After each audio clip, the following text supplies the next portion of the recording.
Lecture du livre de la Genèse. En ces jours-là, la parole du Seigneur fut adressée à Abraham dans une vision. « Ne crains pas, Abraham, je suis un bouclier pour toi. Ta récompense sera très grande. » Abraham répondit : « Mon Seigneur Dieu, que pourrais-tu donc me donner ?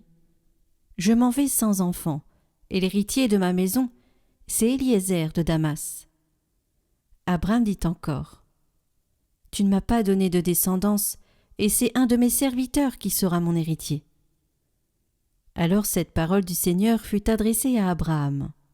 « Ce n'est pas lui qui sera ton héritier, mais quelqu'un de ton sang. » Puis il le fit sortir et lui dit : « Regarde le ciel et compte les étoiles si tu le peux. » Et il déclara : « Telle sera ta descendance. » Abraham eut foi dans le Seigneur, et le Seigneur estima qu'il était juste. Le Seigneur visita Sarah, comme il l'avait annoncé. Il agit pour elle comme il l'avait dit.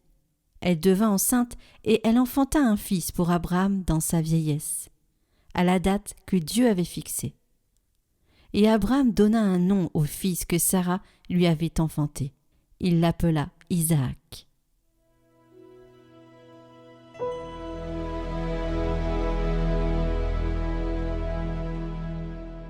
Le Seigneur, c'est lui notre Dieu.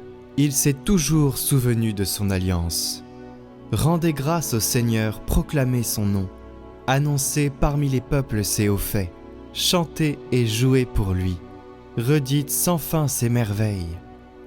Glorifiez-vous de son nom très saint. Joie pour les cœurs qui cherchent Dieu. Cherchez le Seigneur et sa puissance. Recherchez sans trêve sa face. Souvenez-vous des merveilles qu'il a faites, de ses prodiges, des jugements qu'il prononça. Vous, la race d'Abraham son serviteur, les fils de Jacob qu'il a choisis. Il s'est toujours souvenu de son alliance. Parole édictée pour 1000 générations. Promesse faite à Abraham, garantie par serment à Isaac.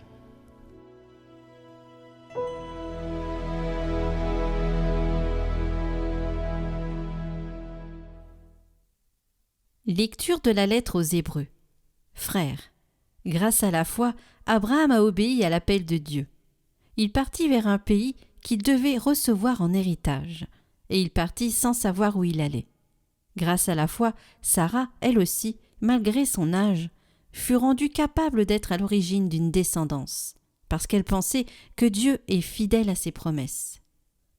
C'est pourquoi, d'un seul homme, déjà marqué par la mort, a pu naître une descendance aussi nombreuse que les étoiles du ciel et que le sable au bord de la mer, une multitude innombrable. Grâce à la foi, quand il fut soumis à l'épreuve, Abraham offrit Isaac en sacrifice, et il offrait le fils unique. Alors qu'il avait reçu les promesses et entendu cette parole : « C'est par Isaac qu'une descendance portera ton nom. » Il pensait en effet que Dieu est capable même de ressusciter les morts. C'est pourquoi son fils lui fut rendu. Il y a là une préfiguration.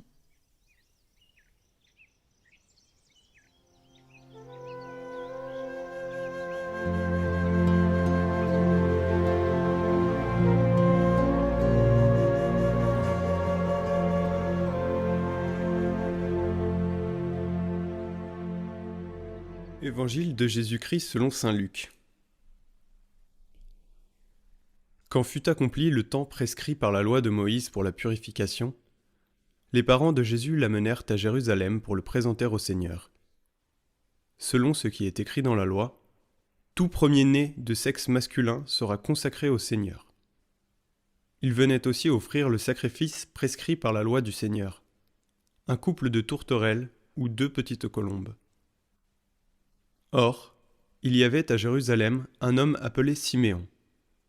C'était un homme juste et religieux qui attendait la consolation d'Israël, et l'Esprit Saint était sur lui. Il avait reçu de l'Esprit Saint l'annonce qu'il ne verrait pas la mort avant d'avoir vu le Christ, le Messie du Seigneur. Sous l'action de l'Esprit, Siméon vint au temple. Au moment où les parents présentaient l'enfant Jésus pour se conformer au rite de la loi qui le concernait, Siméon reçut l'enfant dans ses bras.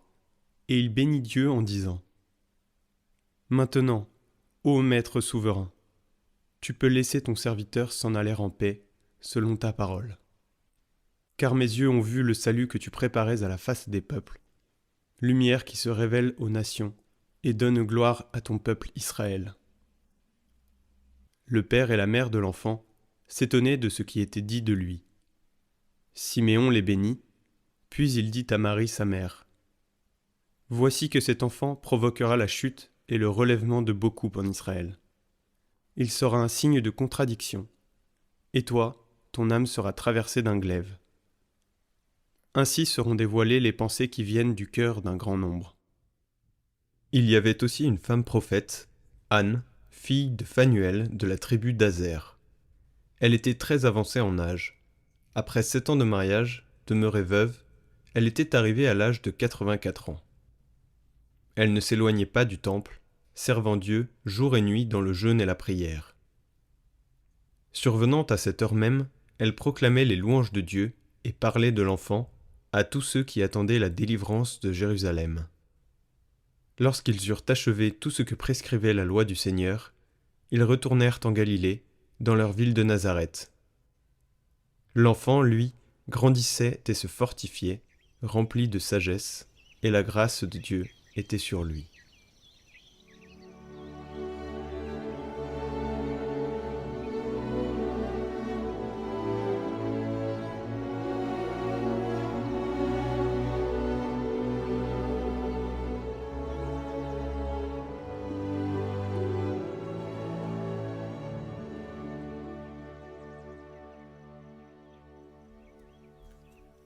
La famille est la cellule fondamentale de toute communauté, de la société humaine ainsi que de l'Église. De la santé de la cellule dépend le bien-être de tout le corps, de l'ensemble de l'organisme. De la santé morale et spirituelle de la famille dépend le bien de l'État ainsi que le bien de l'Église. Ayons donc à cœur, chers amis de Catoglade, de faire de nos familles des institutions vraiment chrétiennes. Le but des ennemis de la foi est de détruire la famille et par là d'empoisonner les cellules fondamentales de l'organisme chrétien. Au moment où des forces gigantesques avancent un programme de dissolution des liens conjugaux, la majorité des jeunes vit maritalement sans que leur union soit sanctifiée par le sacrement du mariage, le divorce devient de plus en plus facile et courant. Nous avons le sentiment que les forces de l'enfer se liguent pour la destruction de la famille selon le plan du Créateur. Le mot même de famille est dénaturé. C'est la morsure au talon de la descendance d'Ève par le serpent de la Genèse. C'est à ce moment, en 1883, que le pape Léon XIII institue pour l'Église une fête de la Sainte Famille durant le temps de Noël. Comme toujours, l'Église répond aux oppositions, aux contradictions à l'égard de la révélation divine en approfondissant son propre mystère. Notre Bible est remplie de généalogies. Chaque personne est située dans son environnement familial sur plusieurs générations. Elle nous fait prendre conscience que nous sommes tissés de tous ces liens. Il y a les longues généalogies du Christ chez saint Matthieu et saint Luc, et dans l'évangile d'aujourd'hui, Anne, fille de Phanuel, de la tribu d'Aser. Chaque personne dans la Bible est définie dans son appartenance à sa famille, au contraire de l'individualisme moderne. À l'heure de l'homme désaffilié, désincarné, aimons nos liens familiaux, célébrons nos familles avec l'Église. Bien sûr, en mûrissant, nous devenons lucides sur les limites de nos parents, du modèle familial qui nous a donné vie et structuré. Mais dans la faiblesse humaine, soyons remplis de reconnaissance pour nos parents, grands-parents, ancêtres, frères et sœurs, enfants, faisons monter aujourd'hui un chant d'action de grâce pour tous ceux qui nous ont fait ce que nous sommes. Prions pour les âmes du purgatoire des membres de notre famille, pour maintenir vivants les liens avec eux, qu'ils intercèdent pour nous. Nous pouvons gagner des indulgences plénières pour eux, afin que les peines temporelles de leurs péchés, dont ils portent le poids au purgatoire, et dont nous portons le poids ici-bas, leur soient ôtées, et nous soient ôtées par le fait même. Gardons vivante la mémoire de nos ancêtres décédés. Comme il est beau de voir dans les maisons, sur les cheminées, les photos des aïeux. La première lecture nous montre l'épreuve de la stérilité de Sarah et d'Abraham. Combien d'enfants ont été obtenus par une prière suppliante et instante. Nous savons aussi que beaucoup de couples souffrent de cette stérilité. Eh bien, demandons au Seigneur de bénir leur couple par la procréation. J'aimerais mentionner 2 sanctuaires spécialement dédiés à la Sainte Famille, liés tous deux à la prière pour la fécondité des couples. À Bethléem, la grotte du lait, située à côté de la basilique de la Nativité. On y vénère la Vierge Marie sous le titre Notre-Dame du lait. C'est ici que Marie et Joseph se sont cachés avant de fuir en Égypte et que donc Marie y a allaité le petit bébé Jésus. Beaucoup viennent y prier aujourd'hui pour demander à la Sainte Famille le don d'un enfant, la guérison de la stérilité. Et puis en France, nous avons aussi un grand sanctuaire à Cotignac, Notre-Dame des Grâces. C'est un lieu d'apparition de la Vierge à l'enfant, ainsi que de Saint Joseph. Le lieu s'est illustré, car c'est ici que, après 22 ans de mariage, le couple royal de Louis XIII et d'Anne d'Autriche restait sans héritier, sans enfant, et que fut obtenu, par miracle, la naissance de Louis XIV le 5 septembre 1638. Nous pouvons encore aller y prier et beaucoup obtiennent la grâce de la fécondité. La Sainte Famille de Nazareth, Joseph, Marie, Jésus, est une image de la Sainte Trinité au ciel. Joseph est l'image du Père, Marie l'épouse de l'Esprit Saint, et Jésus, vrai Dieu et vrai homme, le Fils, la deuxième personne de la Sainte Trinité. C'est la vocation de toute famille d'être l'image sensible et le reflet du Dieu amour. Oui, que nos familles soient vraiment des lieux d'amour, des sanctuaires, des espaces de sainteté, des églises domestiques. Prions spécialement pour les jeunes qui se marieront dans l'année 2024, qu'ils fondent leur famille sur le plan de Dieu pour l'humanité, que leur union conjugale soit féconde après leur mariage et que leur famille soit l'image de la sainteté du Dieu d'amour.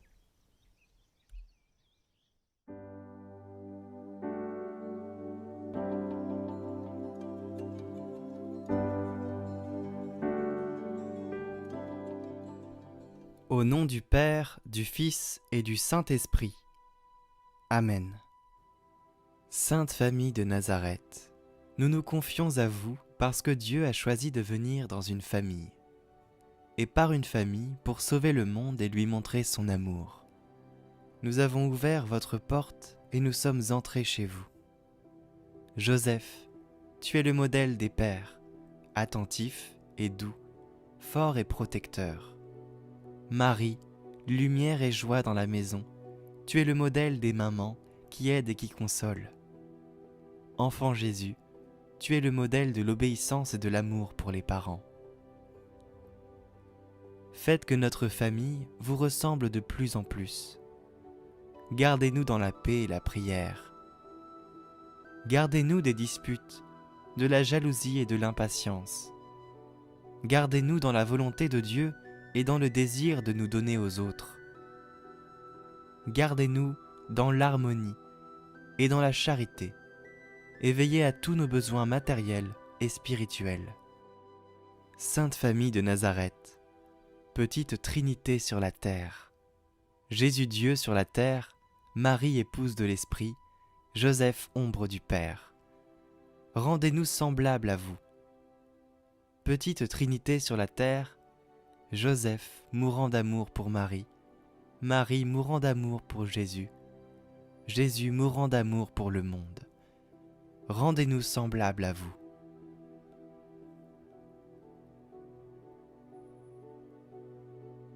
À la fin de ce temps de prière, prendre 1 minute de silence.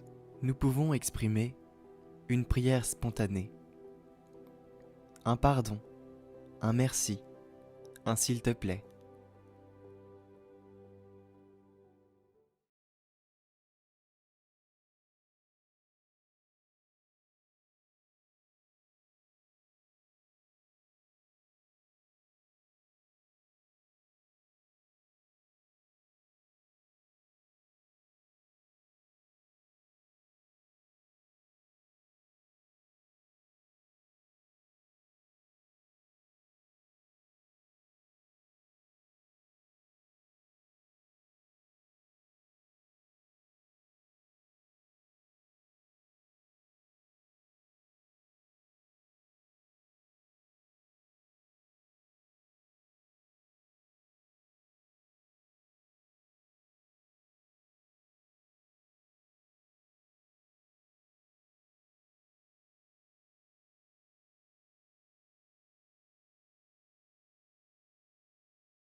Sainte Famille de Nazareth, priez pour nous.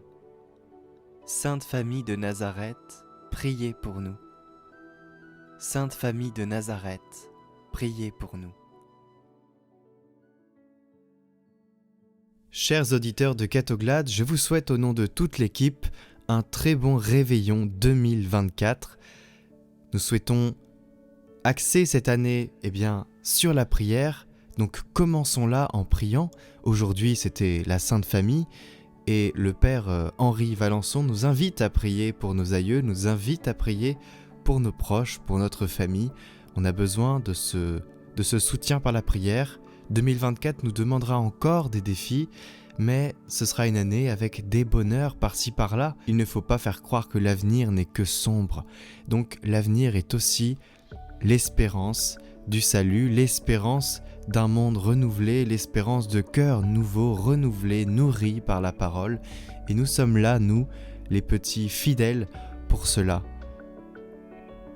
Donc ancrons cette année dans l'espérance. L'espérance dans nos vies, dans nos situations. Nous avons certainement des choses que nous voulons voir évoluer cette année. Ne faisons pas des résolutions plus compliquées les unes que les autres. Les changements s'opèrent de manière très subtile et très doucement. Il ne faut pas être exigeant avec soi-même, mais il faut espérer, il faut prier et se faire accompagner. Et vous le savez très bien, c'est à nous, personnellement, qu'il convient d'avancer, de mettre un pas devant l'autre et d'avancer. Ne devenons pas des spectateurs de la vie, mais des acteurs de la vie. Alors bon courage à tous, passez un très bon réveillon avec votre famille, avec vos amis, et si vous êtes seul, soyez assurés que des centaines de milliers de personnes prieront pour vous dans le monde entier.